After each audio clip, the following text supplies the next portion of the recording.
ऋषि, आप मथुरा जेल निरीक्षक हैं। आप जेल अधीक्षक हैं और आप डिप्टी हैं, वहीं करते हैं। आपकी जेलों की सेवाएं रहती है महाराज जी। आपका एक प्रश्न है। राधे राधे गुरु जी, दंडवत गुरु जी। मैं यहाँ पे जेल अधीक्षक के रूप में तैनात हूँ महाराज जी, मथुरा कारागार में। इस समय 1600 बंदी हैं और बहुत से ऐसे बंदी होते हैं महाराज जी जो 16-16 साल से 18-18 साल से कारागारों में निरुद्ध हैं। व्यक्ति मर जाता है तो यह माना जाता है कि वो प्राप्त नहीं होगा, लेकिन कारागारों में निरुद्ध हो जाने के बाद उनके परिवार पर यह संकट आ जाता है कि न उनसे मिल पाते हैं और न उनसे बातें कर पाते हैं, तो उनका परिवार भी तिल तिल मरता रहता है, जिसके कारण वह अवसाद की स्थिति में आ जाते हैं और कभी कभी ये करते हैं कि सुसाइड की उनकी टेंडेंसी आ जाती है और बंदी आत्महत्या कर लेते हैं। तो महाराज जी, इस समय हम लोगों ने आपकी प्रेरणा से राधे राधे का जाप कराना शुरू किया है, तो काफ़ी परिवर्तन आया है। तो महाराज जी, हम चाहेंगे कि उनको कुछ इस प्रकार के संदेश। हाँ, एक हम आपको सिद्धांत बताए देते हैं जो परम सत्य और शास्त्रीय है। अवश्य में वो भोक्तव्यम कृतम कर्म शुभाशुभम। ऐसा भी हो सकता है कि वो निर्दोष हो, उन्होंने वो कृत्य ना किया हो जिस कृत्य में वो आए हैं, लेकिन सत्य मानिए वो पाप जो उनको दंड नहीं मिला है वो पाप उनको दंड दे रहा है। एक हम उदाहरण से बताते हैं।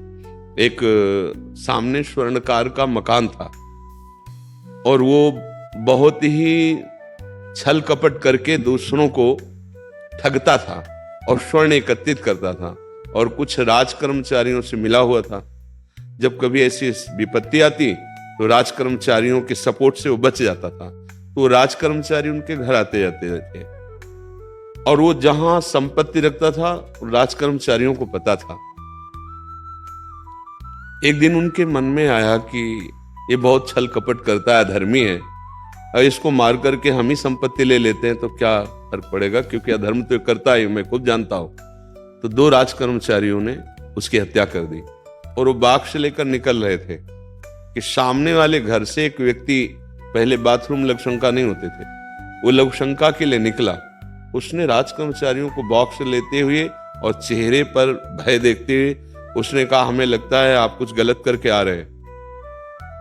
तुरंत उसको एकांत ले गए और देखो, इसमें से जो हिस्सा चाहो आप ले सकते हो, पर आप अपनी जबान बंद रखना। उसने कहा, मैं कदापि ऐसा नहीं कर सकता, मैं बड़े अधिकारियों को पास शिकायत करूंगा कि आपने ऐसा ऐसा।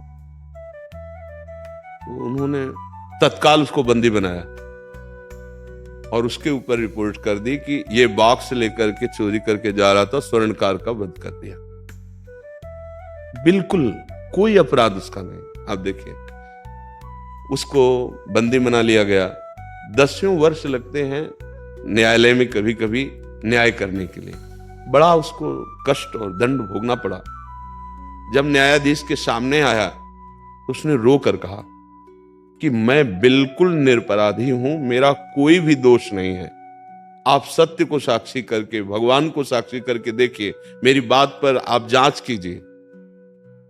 जो 2 राज कर्मचारी थे उन्होंने कहा कि मेरी बात पर विश्वास कीजिए, इसी ने ऐसा केस किया है। 10 वर्ष उनको दंड भोगते हो गए। तो एक चाल चली गई कानून विभाग से कि एक जो मृत पुरुष आया था जिसको पोस्टमार्टम करानी थी, ऐसे तो राज कर्मचारियों को कहा आप उनके साथ जाइए और उस कैदी को भी साथ, कि आप इसकी अंतिम यात्रा में कोई है नहीं तो आप साथ जाइए। राज कर्मचारियों ने धीरे से उनके कान में कहा, उनके पास यंत्र लगे हुए थे, कान में कहा, अगर तू मेरी बात मान जाता ना तो तेरे को दंड नहीं मिलता, तुझे दे देते उसमें से संपत्ति। अब देख, आजीवन कारावास या फांसी तुझे मिलेगी। ठीक, पूरा न्यायाधीश के सामने वो जो वॉइस आवाज का वीडियो था उनके सामने गया। उसने कहा तुम निर्दोष हो और उनको बंदी बना लिया। अब एक महात्मा से वो मिला और उसने कहा, भगवान भगवान भगवान कहते हो, क्या भगवान क्या अन्याय है? मैंने बिल्कुल पाप नहीं किया था, चलो बाद में छूटा, लेकिन 10 वर्ष में कष्ट पाता रहा, इसमें तुम्हारा भगवान कहां गया था? उन्होंने एकांत में बैठाल कर कहा कि भगवान को साक्षी करके बताना, इसी जन्म में क्या तुमने पाप नहीं किया? विचार करके बताना, सत्य बताना। अब यहां कोई केस तो चलने वाला है नहीं, लेकिन तुमने भगवान को दोषी ठहराया। तो उन्होंने कहा, हाँ, मैंने यौवन अवस्था में किसी स्त्री से मित्रता की थी पर वो हमारे अधीन नहीं हुई तो हमने छल करके उसे मारा और जमीन में गाड़ दिया, आज तक उसे कोई नहीं जाना। तो बोले इसी कर्म का दंड तुम्हें मिला हुआ है। तो जिनको न्याय विभाग के द्वारा अभी फाइनल नहीं हुआ और उनको कष्ट हो रहा है, तो मैं प्रार्थना करता हूं कि इसी जन्म का या किसी जन्म का तुम्हारा पाप तुम्हें कष्ट दे रहा है, तुम्हें नया पाप नहीं करना आत्महत्या करके। आत्महत्या करने से वो दुर्गति होती है जो घोर पापाचारी की होती है। ये कोई आत्महत्या करने के बाद 5 स्टार होटल थोड़ी रखा कि आप शरीर छोड़ दोगे और बहुत आपको सुख प्राप्त होने लगेगा। नहीं नहीं, जो न तरे भवसागर अस समाज नर पाए, सो अति निंदक मंदमति आत्महनन गति जाए। सबसे बड़ी दुर्गति आत्महत्यारे की होती है और वो प्रेत योनि को प्राप्त होता है। इसलिए समस्त कैदियों से और अन्य भाइयों से भी हमारी प्रार्थना है कि आत्महत्या का विचार ना करें और नाम जप करते हुए अपने पापों का नाश करने की सोचें। आपको जो कठिन से कठिन सजा भोगनी पड़ रही, या आपको जो ऐसी परिस्थिति में कि अभी निर्णय नहीं हुआ पर आपको दंड भोगना पड़ रहा है, सच्ची मानिए आपके कर्म का फल है। 1 सेकंड भी आपको कोई कष्ट नहीं दे सकता यदि हमारा कर्म हमारे विपरीत ना हो। हम इस आज के सत्संग में यही कहा, ये जो आप लोग मनमाने आचरण करते हैं, मदिरा पीना, व्यभिचार करना, पशुओं को पका करके खाना, हिंसा करना, आप देख लीजिएगा इसका जब परिणाम आएगा तो हो सकता है आप उस केस में बिल्कुल दोषी ना हो, लेकिन आपको भयानक दंड मिलेगा क्योंकि आपका पापाचरण एकत्रित हो रहा है। तो आत्महत्या वो उपाय नहीं जिससे हम दुख से मुक्त हो जाएं। हमारा दुख से मुक्त होने का अवसर ये कि जेल मिली तो क्या हुआ, हम नाम जप करेंगे, भगवान को पुकारेंगे और अच्छे आचरण करते हुए अपने जीवन की श्वासें सच्चिदानंद में व्यतीत करेंगे।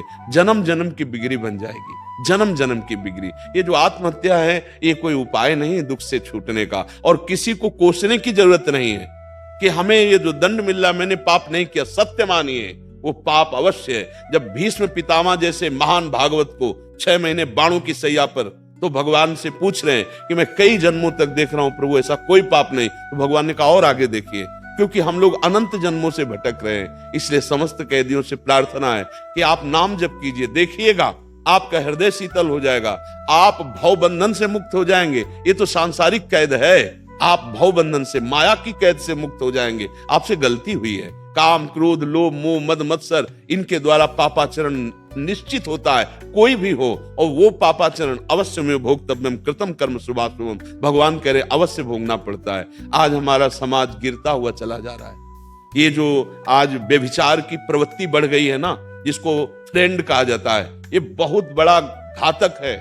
हमारे राष्ट्र सेवा के लिए, हमारी समाज सेवा के लिए जितेंद्रियता और पवित्रता चाहिए। आज भ्रष्टाचार मच रहा है, नए नए बच्चे गर्लफ्रेंड बॉयफ्रेंड ऐसे गंदे आचरण कर रहे हैं, और फिर जब अनुकूलता नहीं मिलती तो हिंसा पे उतर आते हैं, जब दिमाग की शांति नष्ट हो जाती है तो व्यसनों में उतर जाते हैं। यही चल करके आगे कैदी बनेंगे और कौन बनेगा।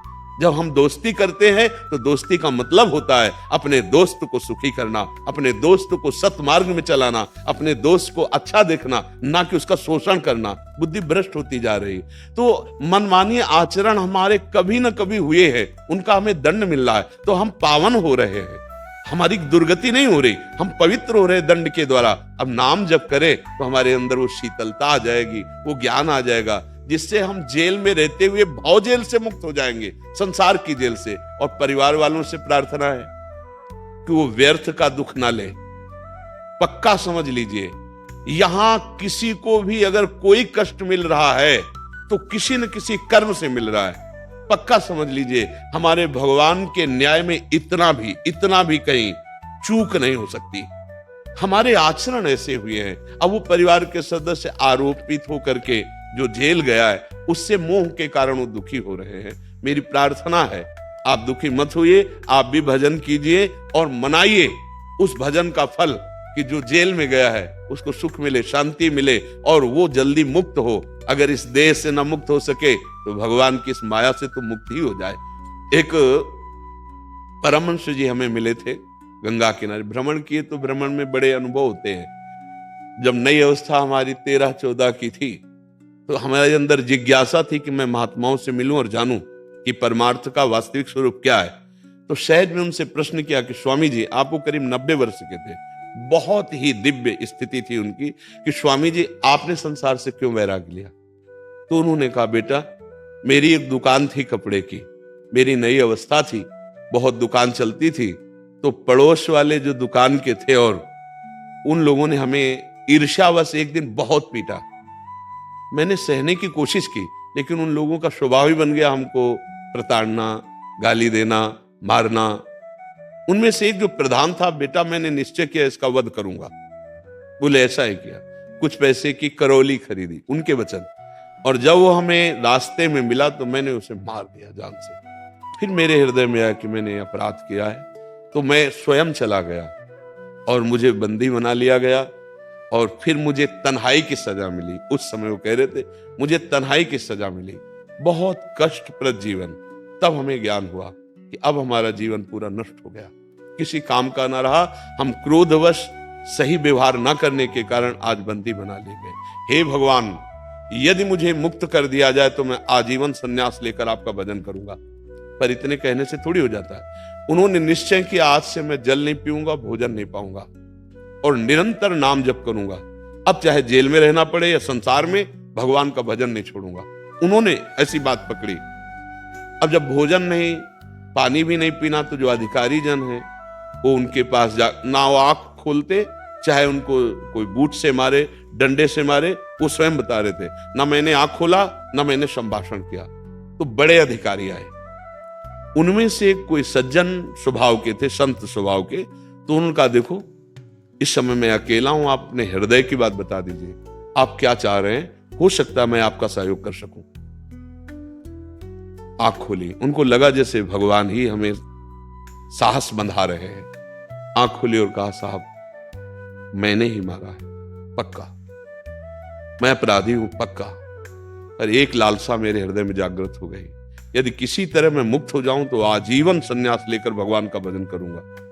तो उनका भी तुम्हें झूठ बोलना पड़ेगा, तुम्हें कहना पड़ेगा मुझसे जबरदस्ती ये बात कहाई गई है, मैं पूरा सहयोग करूंगा आपका। ऐसा विधान बनाया गया, अभी वो बिना सजा के दंड भोग रहे थे, ऐसा विधान बनाया गया, वो मुक्त हो गए। 90 वर्ष के थे, ब्रह्मबोध संपन्न महापुरुष। तो ये मार्ग बना। देखो भगवान का नाम जप, भगवान के प्रति आश्रय, पक्का उन्होंने अपराध किया था, उनको आजीवन कारागार में ही रहना पड़ता, लेकिन भगवान के भजन ने, भगवान की प्रार्थना ने, ऐसा होता है। भगवान करतुम अकर्तुम अन्यथा करतुम सर्व समर्थ है। किसी भी को निराश नहीं होना चाहिए, किसी भी परिस्थिति में निराश नहीं होना चाहिए। भगवान के नाम में अपार सामर्थ्य है, जो भव समुद्र को सुखा दे। नाम लेत भव सिंधु सुखाही, करो विचार सुजन मन माही। जासु नाम भव भेषज हरन घोर त्रिशूल, सोई कृपाल तो ही मोहि पर राहु सदा अनुकूल। यदि भगवान अनुकूल हो जाए तो हर बात बन जाए। हमें लगता है कैदियों से हमारे हाथ जोड़कर प्रार्थना है, वो कमजोर ना बने। अगर गलती भी हुई है तो उस गलती का जो प्रायश्चित हो रहा है, शारीरिक दंड मिल रहा है, मनमानी अब नहीं कर सकते, और नाम जप कर लीजिए आनंदित हो करके। अगर अपने समय पे शरीर पूरा हुआ तो तुम भगवान को प्राप्त होगे। इस लोक का बिगड़ा हुआ कार्य आपका बन जाएगा। आत्महत्या करने से किसी को भी सुख की प्राप्ति नहीं होती है। घर वाले नाम जप करें, धर्म से चले और ये शिक्षा लें कि पापाचरण नहीं करना चाहिए, नहीं तो पापाचरण एक करेगा और पूरा परिवार जलेगा। इसलिए पापाचरण जो धर्म विरुद्ध आचरण है वो किसी को भी नहीं करना चाहिए, कहीं ना कहीं वो भी सहयोगी है। अच्छा, तो जुआ खेला जा रहा है, 4 लोग खड़े केवल देख रहे हैं, पहला डंडा उनके पीठ पे पड़ता है, देखने वाले वो कहते साहब मैं नहीं खेल रहा, तो यहाँ खड़े क्यों हो।